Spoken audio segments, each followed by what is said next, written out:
안녕하세요. 멋진 아재입니다.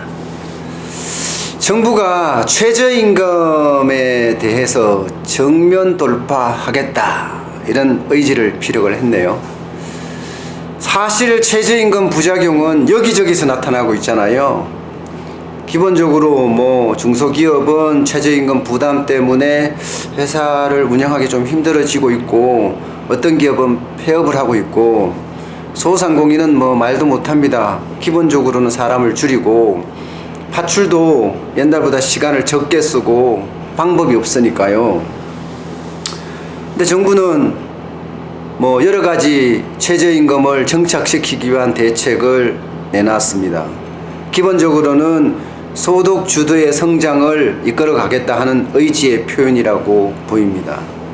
쉽게 말하면 근로자들에게 주머니에 돈을 두둑히 넣어줌으로 해서 그들이 소비를 일으키고, 그 소비가 기업을 잘 돌아가게 하고, 기업이 잘 돌아가게 되면 경기도 살지 않겠느냐 하는 소득 주도의 성장 정책을 강하게 밀어붙이겠다는 그런 의사가 담긴 건죠. 근데 문제는요, 기본적으로 정부의 대책들을 보면 후폭풍이 또 예상되는 부분들이 많아요. 납품업체나 가맹점에게 단가 조정 요구권을 부여하겠다. 글쎄요. 납품업체, 가맹점 단가 조정 요구하겠다. 그 정부 정책을 기업한테 전가하는 거 아닌가요? 네? 이렇게 되면 자연스럽게 물가는 오르지 않겠어요? 참, 그런 정부 정책을 가지고 기업에 전가할 수도 있다 하는 그런 생각이 들고요. 경비원이나 편의점, 그러니까 주유소나 편의점 이런 세 곳 있잖아요. 쉽게 말하면 취약업종에 대한 최저임금 준수 여부를 점검하겠다. 앞서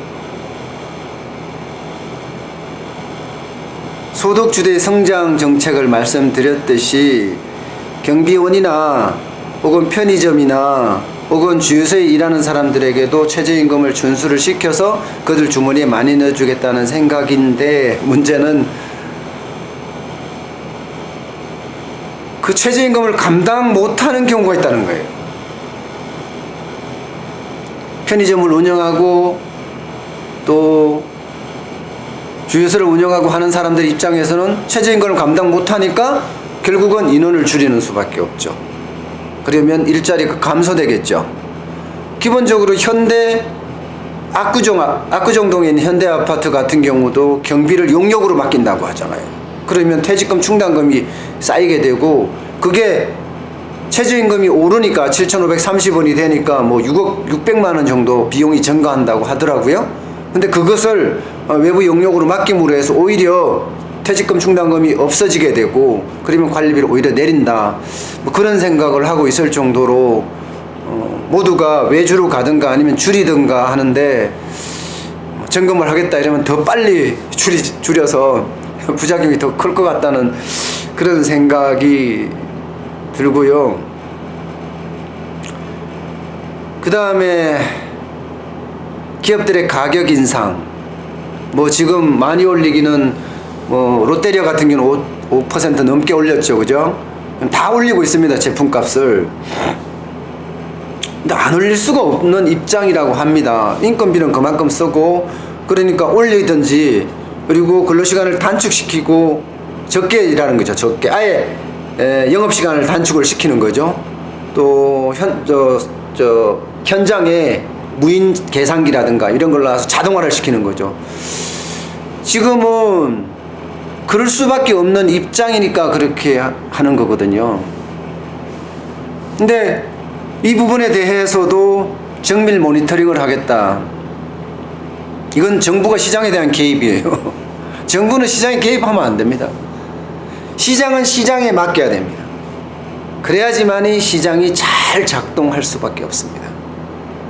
어쨌든 다양한 정책을 내놓고 최저임금 인상을 이미 7,530원 작년보다 16.4% 상승한 7,530을 인상을 했는데 갑자기 여기서 뭐 다시 낮추겠다. 정책이라는 건 그렇게 할 수 없다는 거 압니다. 뭐 다양하게 또 적극적으로 부작용을 최소화할 수 있는 방향이 좋을 것 같습니다. 이미 벌어진 일이라서 저도 이게 부작용의 상승 효과가 나타날까 사실은 두렵습니다. 저희만 하더라도 쉽진 않거든요. 이 오미래 소고기 국밥집을 운영하는데 진짜 쉽진 않거든요. 일단 잘 살펴서 모두가 상생할 수 있는 방안이 항상 마련이 됐으면 좋겠습니다. 오늘 순서 여기서 마치겠습니다. 고맙습니다.